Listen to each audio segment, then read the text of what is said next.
오늘 영상은 부부의 화해 영상이 아니라 철저히 외도 피해 배우자의 우울과 무기력의 치유에 관한 영상임을 알려드리면서 오늘 영상을 시작합니다. 그럼 시작합니다. 배우자의 외도를 확인한 순간 당신의 세계는 무너졌지만 당신의 유기체는 비명을 지르며 깨어났습니다. 심장은 요동치고 위장은 돌덩이처럼 굳어버린 그 상태는 마음의 슬픔 이전에 당신의 몸이 겪어내는 엄연한 사실입니다. 지금 겪는 무기력은 단순한 에너지 고갈이 아니라 배우자의 외도에 관한 내면의 소음이 임계점을 넘었을 때 영혼이 스스로를 지키기 위해 내린 강제 셧다운입니다. 배우자의 배신으로 당신의 자아는 상처 입었을지 몰라도 당신의 생명은 여전히 빛나고 있는 것입니다. 이제 피해 배우자는 피해자의 자서전이 아니라 주체의 역사서를 다시 써야 할 때입니다. 이 고통을 당신을 파괴할 독이 아닌 영혼을 단련할 연금술의 재료로 삼으십시오. 당신은 이제 누구의 피해자도 아닌 자신의 삶을 주권적으로 운영하는 위대한 주체로 다시 태어날 것입니다. 깨어진 몸을 다시 세우는 법. 배신은 관념이 아닙니다. 그것은 육체적인 타격이며 살과 뼈를 파고드는 물리적인 사건입니다. 배우자의 외도를 확인한 그 찰나, 당신의 세계는 무너졌지만 당신의 유기체는 비명을 지르며 깨어났습니다. 심장은 흉벽을 부수고 나올 듯 요동치고 위장은 돌덩이처럼 굳어버렸을 것입니다. 밥을 씹어도 모래알처럼 느껴지고 침조차 삼키기 힘든 그 상태. 이것은 마음의 슬픔 이전에 당신의 몸이 겪어내는 엄연한 사실입니다. 고통은 수사가 필요 없습니다. 고통은 그저 고통입니다. 잠을 이루지 못해 눈가가 짓무르고 이유 없이 손이 떨리며 머리카락이 소리 없이 빠져나가는 것. 사람들은 정신력을 말하지만 무너진 유기체 앞에서 정신력은 사치에 불과합니다. 당신의 몸은 지금 거대한 해일에 휩쓸린 해안선과 같습니다. 지도가 바뀌었고 경계가 허물어졌습니다. 우리는 흔히 마음이 아프다고 말하지만 사실은 몸이 먼저 울고 있습니다. 외도에 관한 내면의 소음은 단순한 생각이 아닙니다. 그것은 혈관을 타고 흐르는 톡수와 같습니다. 나를 어떻게 속일 수 있었을까? 그 여자를 만날 때. 나는 집에서 무엇을 하고 있었나라는 소음이 발생할 때마다 당신의 뇌는 비상사태를 선포합니다. 근육은 잔뜩 긴장하고 호흡은 얕아집니다. 당신의 몸은 이제 안식처가 아니라 전쟁터가 되어버린 것입니다. 고통 자체보다 더 무서운 것은 고통에 저항하는 마음입니다. 당신의 몸에서 느껴지는 그 통증을 나쁜 것 혹은 지워야 할 것이라 규정하지 마세요. 그 통증은 배신한 배우자가 당신에게 남긴 낙인이 아닙니다. 오히려 당신의 몸이 당신을 지키기 위해 필사적으로 내보내는 생존의 신호입니다. 당신의 유기체는 지금 나를 좀 봐달라고, 나를 좀 안아달라고 간절히 소리치고 있습니다. 배신은 관계의 단절을 넘어 당신 자신과의 단절을 가져옵니다. 타인에게 쏟았던 에너지가 갈 곳을 잃고 당신의 내부를 공격할 때 우리는 그것을 병이라 부릅니다. 하지만 이제 그 화살을 내려놓아야 합니다. 상처받은 짐승이 동굴로 숨어들듯 당신도 당신의 몸이라는 가장 내밀한 동굴로 들어가 그 통증을 가만히 응시해야 합니다. 우리는 우리 몸의 주인이라고 착각하며 살지만 평소에는 몸의 존재조차 잊고 삽니다. 통증이 찾아와서야 우리는 비로소 여기에 위장이 있었지, 여기에 심장이 있었지라고 깨닫습니다. 무기력은 리듬이 파괴된 상태입니다.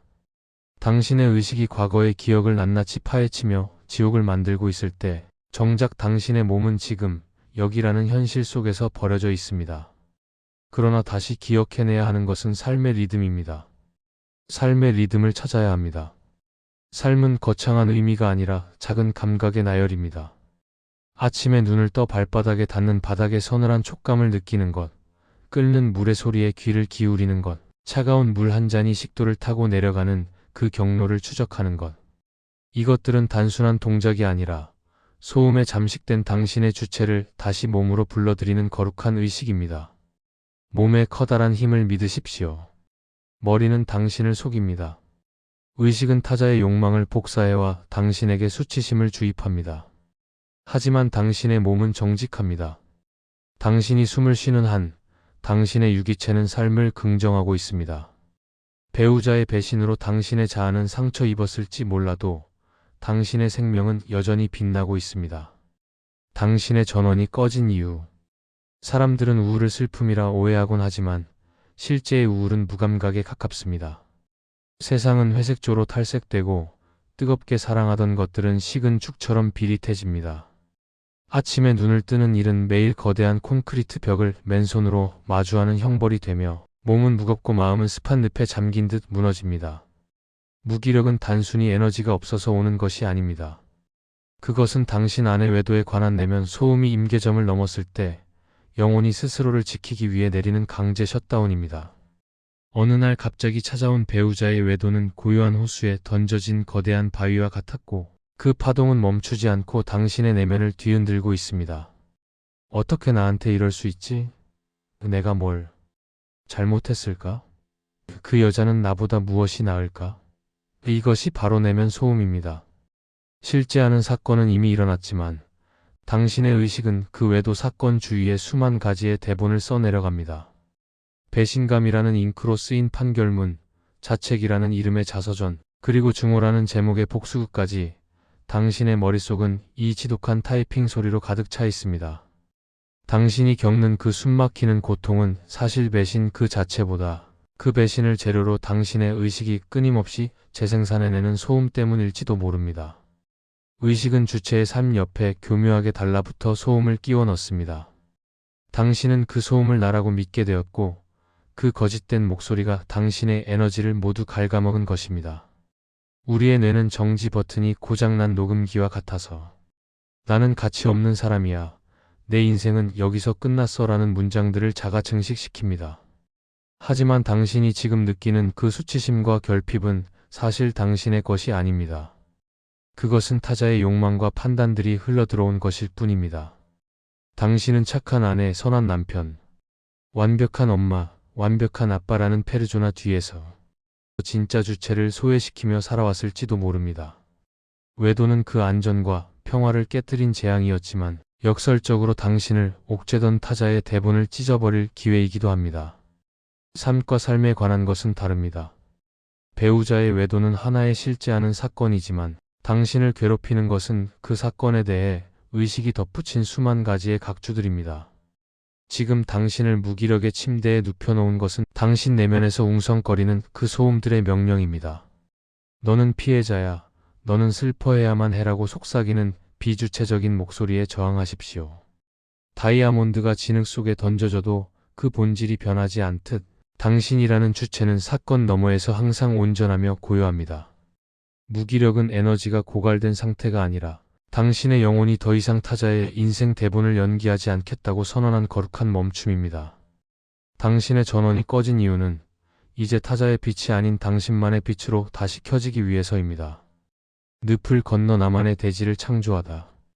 배신의 끝에서 마주하는 것은 타인이 아니라 결국 자기 자신입니다. 강물은 흐르고 꽃은 피었다지며 인간은 그 물리적 시간 속에서 생을 버텨냅니다. 고통 또한 그 거대한 흐름 중 하나일 뿐입니다. 배우자의 외도는 당신이라는 존재를 파괴하러 온 재앙이 아니라 당신이 발딛고 있던 안전, 평온이 얼마나 허약했는지를 폭로하러 온 하나의 사건입니다.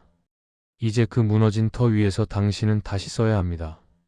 피해자의 자서전이 아니라 주체의 역사서를 말입니다. 많은 이들이 묻습니다. 어떻게 그 사람을 용서할 수 있나요? 하지만 진정한 치유는 타인을 용서하는 데 있지 않습니다. 그것은 타인에 부여했던 나의 의미를 거둬들이는 것입니다. 용서라는 단어조차 여전히 상대방을 내 삶의 중심에 두는 일입니다. 주체적인 인간은 용서 대신 사건의 재정의를 선택합니다. 당신은 당신이 겪은 사건보다 훨씬 큽니다. 당신을 괴롭히던 나라는 생각은 사실 당신이 아닙니다. 그것은 과거의 상처와 타자의 기대가 섞여 만들어진 내면 소음의 집합체일 뿐입니다. 우리를 괴롭히는 가장 큰 소음 중 하나는 결핍입니다. 사랑받지 못했어, 인정받지 못했어라는 소음은 우리를 끊임없는 불안의 늪으로 밀어넣습니다. 하지만 결핍은 실제 상황이 아니라 남과 나를 비교하는 마음이 만들어낸 환상입니다. 당신이 지금 이 순간 숨을 쉬고 있고 피부에 닿는 공기를 느낄 수 있다는 것 자체가 이미 생명의 모든 풍요를 누리고 있다는 증거입니다. 고난이 없는 상태를 꿈꾸는 대신 고난을 자신의 삶으로 받아들이고 그 위에서 춤을 추는 초인의 자세가 필요합니다. 이것이 삶이었던가? 그렇다면 다시 한번 이라고 외칠 수 있는 용기, 이것이 바로 아모르 파티, 당신의 운명을 사랑하는 법입니다. 그가 나를 배신했다는 사실조차 당신의 거대한 생의 한 조각으로 통합하십시오. 그것은 당신을 파괴할 독이 아니라 당신의 영혼을 단련시킬 연금술의 재료가 될 것입니다. 이제 우리에게 필요한 것은 자기 서사의 재구성입니다. 당신은 버림받은 여자 혹은 남자가 아닙니다. 당신은 생이 지독한 농담 속에서도 자신의 주체를 지켜낸 관찰자이며 무기력이라는 긴 터널을 통과해 빛의 감각을 다시 배운 생존자입니다. 삶을 하나의 예술 작품으로 바라보세요. 화가가 캔버스에 실수로 쏟은 물감이 아름다운 나무의 그늘로 바꾸어 놓듯 당신의 삶에 닥친 이 얼룩을 당신만의 문양으로 승화시키십시오. 나에게 왜 이런 일이 일어났지? 라는 질문을 나는 이 일을 통해 어떤 새로운 내가 될 것인가? 로 바꾸는 순간 당신은 피해자의 감옥에서 걸어 나오게 됩니다. 우울은 대개 과거의 후회나 미래의 걱정 속에 살 때 찾아오지만 진정한 시간은 지금 이 순간의 밀도입니다. 만약 당신이 느끼는 지금 이 고요함이 충분하다면 과거와 미래는 더 이상 중요하지 않습니다. 오직 지금만이 실제이기 때문입니다. 배신한 배우자에게 인정받음으로써 존재, 가치를 증명하려 하지 마세요. 태양이 스스로 빛나기 위해 누군가의 허락을 구하지 않듯 당신의 존재, 가치는 그 자체로 완결되어 있습니다. 상대방을 비난함으로써 당신이 옳다는 것을 증명하려 애쓰지 마십시오. 비난은 당신을 과거의 사건 속에 박제시킬 뿐입니다. 이제 그 비난의 손가락을 접고 자신의 내면을 향해 평화의 손길을 내미십시오. 당신의 행복은 누군가에 달려있는 가련한 것이 아닙니다. 당신의 행복은 당신의 의지가 창조해내는 독립적인 영토입니다. 무기력의 늪에서 일어나십시오. 늪은 깊었으나 당신의 발은 이제 단단한 대지를 딛고 있습니다. 내면의 소음이 다시 고개를 들 때마다 가만히 미소 지으며 말해주세요. 너는 나에 관한 이야기일 뿐 결코 나 자신이 아니다. 당신은 언제나 어디서나 늘 고요할 권리가 있습니다. 당신은 이제 막 다시 태어났습니다. 누구의 아내도 누구의 남편도 누구의 피해자도 아닌 자신의 삶을 주권적으로 운영하는 위대한 주체로 말입니다. 당신의 운명을 사랑하십시오. 지금 이 순간부터 당신의 인생은 가장 아름다운 예술 작품이 될 것입니다. 구독과 좋아요로 다음 영상에서 뵙겠습니다.